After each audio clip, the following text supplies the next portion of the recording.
Think about the person you trust most, the one you could pick out of 1,000 faces without hesitation. Their laugh, their voice, the way they move, etched into your memory like a song you've always known. You trust them more than anyone. You know them. Now imagine this. Late at night, you hear the front door open. Footsteps echo in the hall, just like always. A shadow crosses the wall. Familiar, comforting. They call your name the exact way they always have.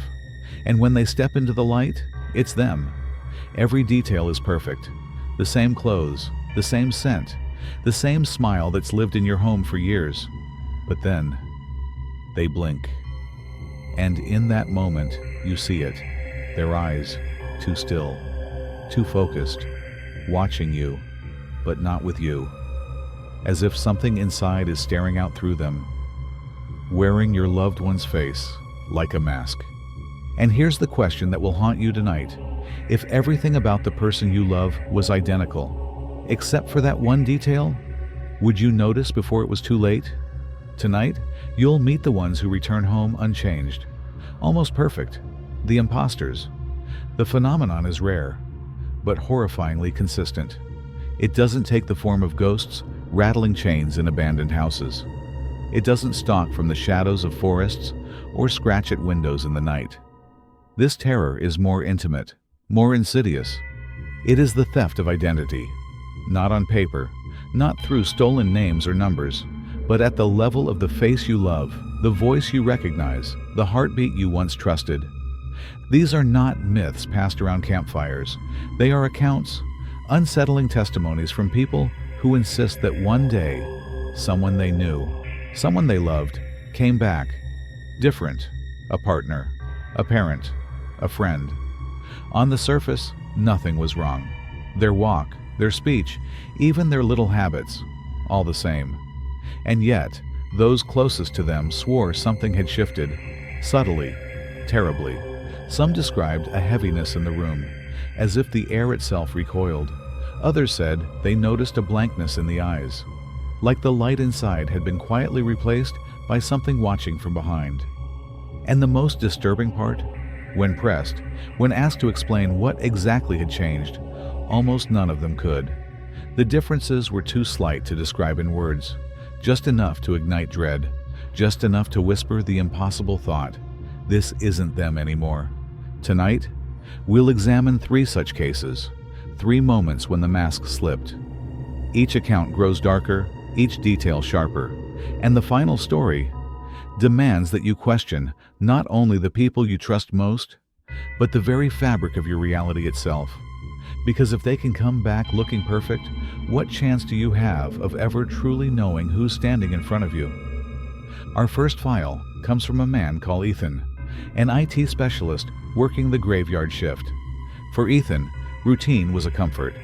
The glow of server racks blinking in sequence, the endless hum of cooling fans, the bitter aftertaste of reheated coffee. It was sterile, predictable, almost mechanical. At those hours, when the rest of the world was asleep, the office was his own private machine.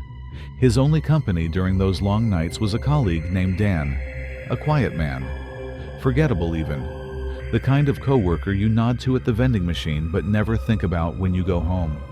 For years, Dan was entirely reliable, and Ethan never had cause to think otherwise. But one Tuesday, everything felt wrong. It started small, almost invisible. That night, Ethan noticed Dan sitting in a way that was off. He had copied Ethan's exact posture, slouched slightly, hand resting under his chin, elbow tilted at the same awkward angle. Not unusual in itself, except Dan held the pose, unmoving, for minutes at a time, as if he were waiting for Ethan to shift so he could reset himself in perfect sync. At first, Ethan laughed it off. A coincidence. Maybe Dan was mocking him. But then came the words. When Ethan spoke, Dan would wait, just long enough for unease to build, then repeat the last 2 words of his sentence. Not as a joke, not with humor. He echoed them with perfect pitch and tone. It was Ethan's voice, hollowed out. And there was his skin. Under the cruel, fluorescent light, Ethan noticed it wasn't quite right. It wasn't oily or rough or even alive. It looked smoothed over, waxy like the surface of a mannequin that had been left too close to a heat lamp. Ethan would later describe it in his notes as a face that had been ironed flat, a mask stretched carefully, but without the subtle imperfections of real flesh. This mimicry was not playful. It was precise, calculated, a study. Weeks passed, and the pattern deepened. Dan was no longer reacting, he was anticipating. Sitting before Ethan sat, muttering phrases Ethan hadn't spoken yet, his smile arriving just a fraction of a second too early. Ethan wanted to believe it was his own exhaustion, paranoia fueled by caffeine and long nights. But the cold logic of his profession demanded he test the variable. The test was simple. Ethan asked Dan a question only the real Dan would know, a memory from months earlier, about a childhood trip and a missing dog, a detail Dan had once told him over coffee. The man's response was smooth, fluent, convincing. He gave the dog a name, described the town, even the color of the leash. But the problem was in the detail. Dan had said the dog was never found. This time, the man claimed the dog had returned home days later. It was a perfect story. Except Ethan knew it was a lie. The contradiction cracked the illusion like glass under pressure. And when Ethan tried to leave, the man in Dan's shape stood, silently, positioned himself in the doorway. Ethan described the moment in his notes as the instant he stopped believing he was speaking to a colleague. The figure smiled. It was not crooked, not awkward, not human.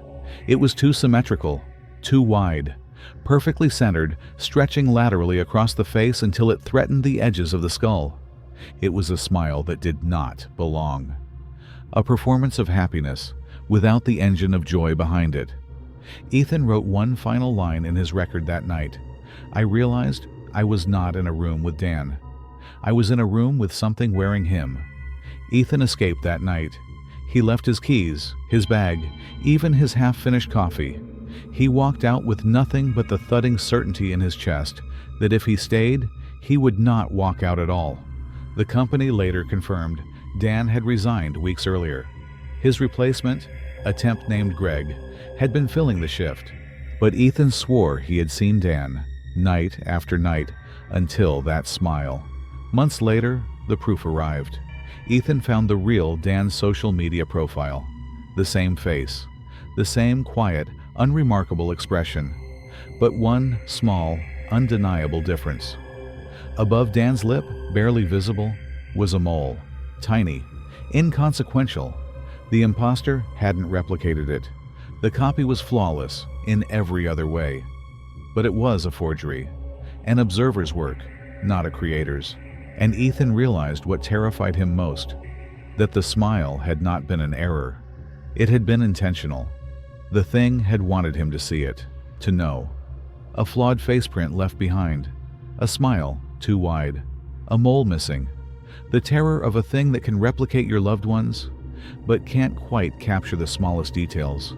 But if Ethan's story was a matter of perception, subtle mimicry, and whispered paranoia, our next file leaves no room for doubt. Because what happens when the identity stolen isn't a coworker or a neighbor, but a child? And what if the only witness isn't a man trying to hold on to his sanity, but a camera? This next account takes place inside the supposed safety of the home. A suburban house where laughter once echoed, where bedtime routines were sacred. And yet, the evidence recovered doesn't lie. In the following 13 minutes, you will hear a story that escalates far beyond coincidence or confusion. This case file is different. It has no ambiguity. It has visual proof. Stay with us. The Johnson family lived a quiet life in the suburbs. 2 parents, 1 child, and a routine built on safety and comfort. Their son, Sam, was 5 years old, bright, curious, and the center of their world. To protect him, they invested in something most families take for granted, a digital baby monitor, a mundane piece of technology designed for peace of mind. But what was meant to soothe their fears became the lens through which their reality was fractured. It began subtly.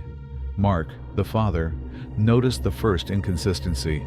Sam would fall asleep, tucked in carefully, the covers rising and falling with his small, even breaths. But on the night vision feed, Mark would see something else. A flicker, a momentary fissure in the image. It wasn't static. It wasn't interference. It was the form itself failing. His child's outline, slipping out of proportion for a single frame before snapping back into place.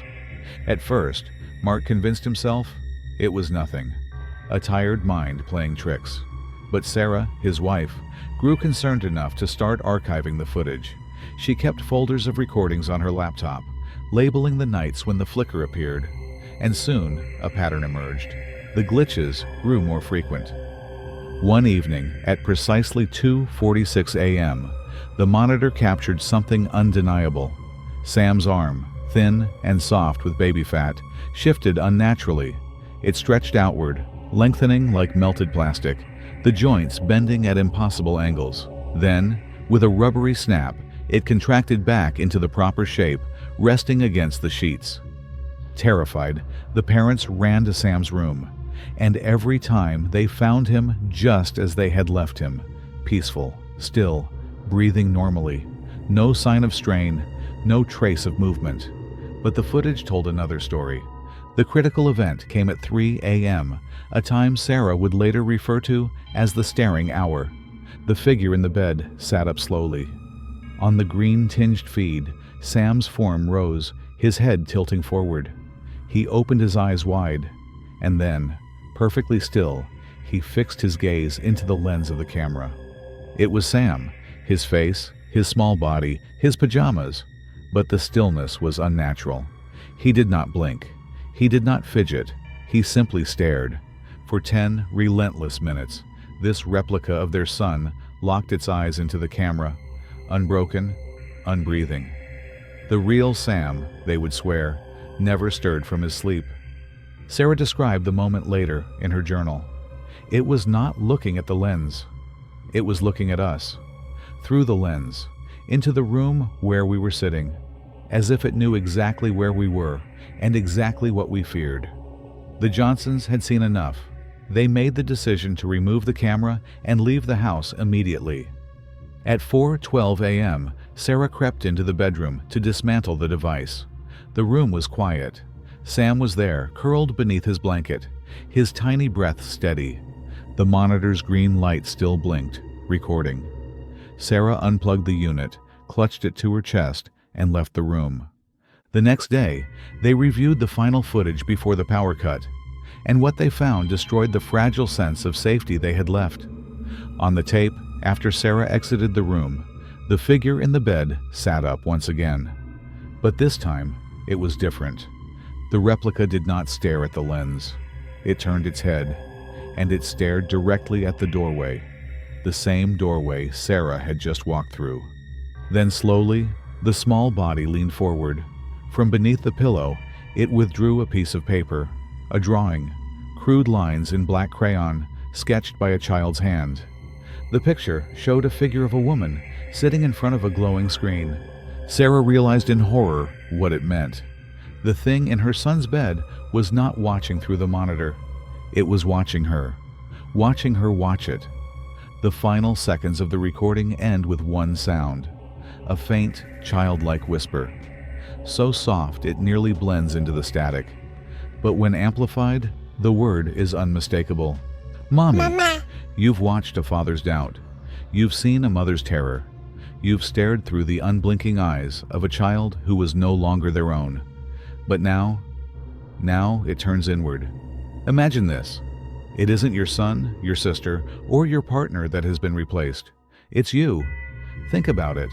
Your habits, your voice, your handwriting, every detail you thought belonged only to you. Mirrored, reflected, used against you. Someone else answers the phone as you. Someone else tucks into your bed, wearing your face, carrying your memories. And when your family sees them, they don't hesitate. They believe. You want to scream. You want to prove that you are real. But what if every single thing that made you unique, The scars, the stories, the secrets is already inside the imposter.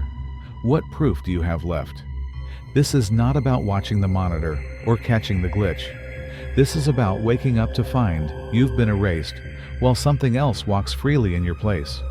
What follows has no geography, no comfort of names or dates, just the slow, surgical dismantling of a mind. The final file is not about the imposter in the room. It's about the imposter in the mirror.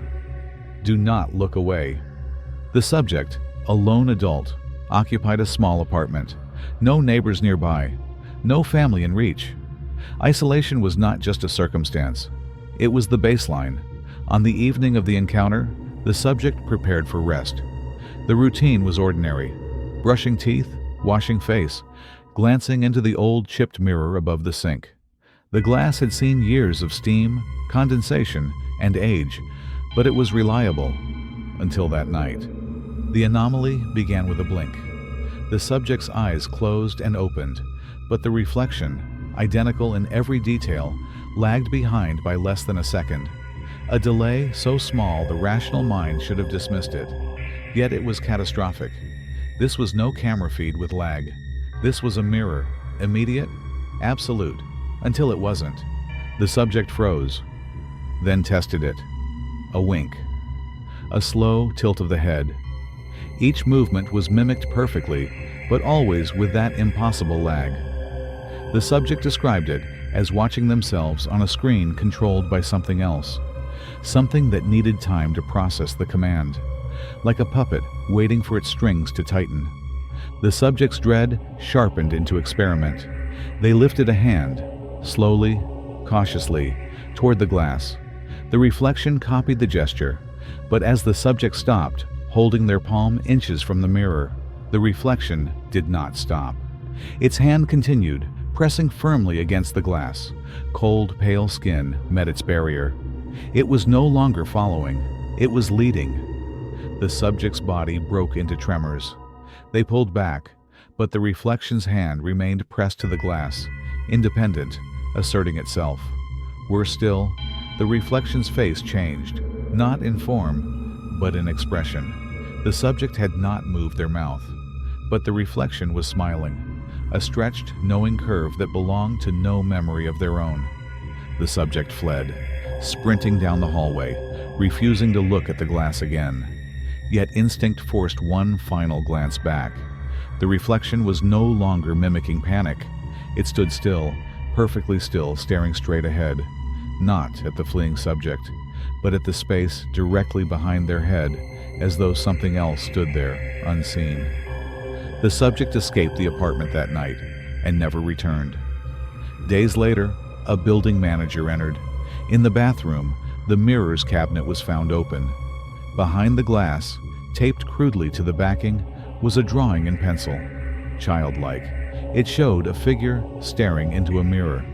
But in the far corner of the sketch, behind the figure's reflection, loomed something massive, grinning.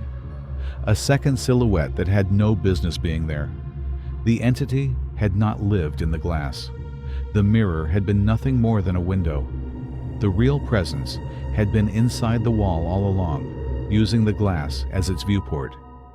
The final note in the file states only this: the apartment has since been rented again, but every night, long after the lights are out, tenants report hearing the same sound, a key turning. From the inside, the imposter phenomenon is real. It is not folklore. It is not invention. It is quiet. It is patient. And its goal is not to haunt. It is to replace the face you show the world, the voice your family trusts, the smile your friends depend on. That is the trophy. When the mask slips, it is already too late. The next time you stand before a mirror, the next time your reflection looks back at you, remember the subject of case file number 01. Remember the delay. Remember the smile. You are the easiest target. If this deep dive into dread has you checking your own eyes tonight, then our work is done. But the work isn't over. Do not face the things in the dark alone. Subscribe right now to lock yourself in with us. We bring new accounts of terror every single week. Like this documentary to prove you endured all minutes. and share it. Share it with the one person you need to check on tonight. Because if they're already not themselves, it may already be too late. You've survived the imposters in the mirror, the child in the camera, the smile that wasn't human. But next week, the face you fear won't be in a screen or glass or a stranger. It will be in your own bed, breathing, waiting, watching.